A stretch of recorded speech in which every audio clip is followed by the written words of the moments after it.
Hello and welcome into this week's weekly coaches report here with football coach Joe Smith. Coach, thank you so much for taking the time to join us. You're welcome. So the Cats come in a big victory against Puget Sound on homecoming. Final score of that one, 77-22. Offense was clicking on so many different levels. Scored 14 points in the first quarter, scored 21 in each of the next three. What can you tell us about how your offense performed in that game? Did the coaching staff like what they saw? Obviously, the results are good, but going against a Puget Sound defense that has really struggled all season and could not stop the Wildcats.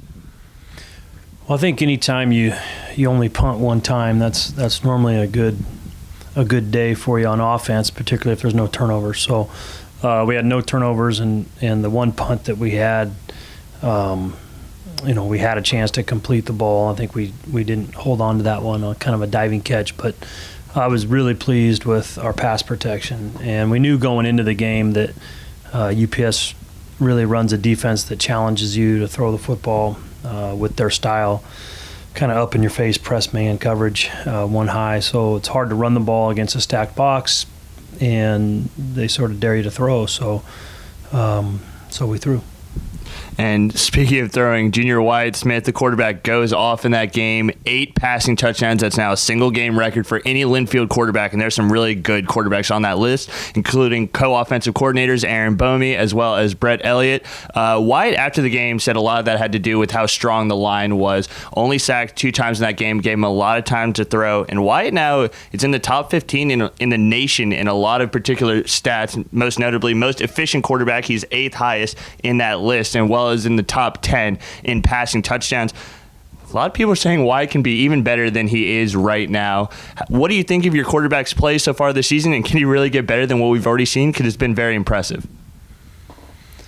You can always get better, absolutely. And I think where Wyatt's really improved this year has just been the grasp of the offense and seeing the entire field in terms of coverages and really a higher level of decision making that comes with experience. And I think Coach Bomey's done a wonderful job with him for 2 years, and now he's got Coach Elliott, and so he's had 2 great quarterback coaches to work under, and he's playing at a high level. And yes, I think he can get better and will, but we do have some really good receivers to throw to too, and I think that's maybe the biggest difference from last year to this year is just the quality of targets to throw to, and then how much separation those guys are getting from the defenders is quite noticeable compared to last year.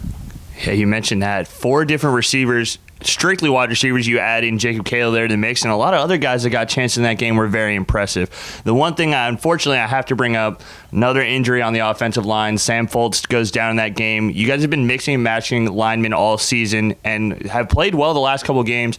What are a couple things that stick out to you about how resilient that group is and how they continue to work hard week in and week out, even when they lose leaders like Zach Jacobs and Sam Foltz? Yeah, I'm very impressed with that young group. It is very young. He seems to get younger and younger, and so Coach Heyer's done a great job with them, just trying to take care of what they can control, and that's their own preparation and their own techniques and their own focus. And I think now it's time for somebody else to step up, and we'll get some guys back at some point, and so we'll keep reshuffling. But it is a good story. Now looking a little bit closer to Puget Sound in that game, we knew they were going to pass the ball. Nick Bernhardt was the quarterback for the Loggers in that game, and they threw the ball a lot, though they did start running the ball a lot at the beginning of the game. Kyle Davis comes away with 2 interceptions. Chris Adamo comes away with an interception as well. The secondary was clearly ready to play in a pass-heavy offense. What can you say about how well your defense played in that game? Are there still things that you're looking to improve on coming in against this matchup with Willamette? And absolutely. We always are trying to get better, and I think we were I thought we adjusted well to a little bit of a different wrinkle that they started off the game with, in terms of, in my opinion, trying to shorten the game a little bit, and I liked how we tackled in the game. There wasn't many situations where we missed a tackle. I think has to be number one on defense is good solid tackling. We didn't make plays on the ball as well as I think we're capable of. I think we did as the game went on, but we did give up a few long passes, which is just a one-on-one battle. And so we've got to have a little bit more poise there, play the ball a little bit stronger, instead of the receiver, and there's a fine line with that at DB. And as the season goes on, I think we'll get better and better. I thought Adamo really kind of picked up his game as that game unfolded, and I expect the same from Tyler, and Jackson Metcalf was playing a little bit, and Colby Tamayo too. Yeah, we've seen, again, a kind of a rotation going there in the secondary as well. But it's kind of been led by Kyle Davis a lot. Now, back-to-back games with the interception. He's had a tackle for loss in every single game that he's played in this season. Talk about the senior's ability to get involved there. Lots of tackles for losses and just getting involved in every aspect of the game on defense.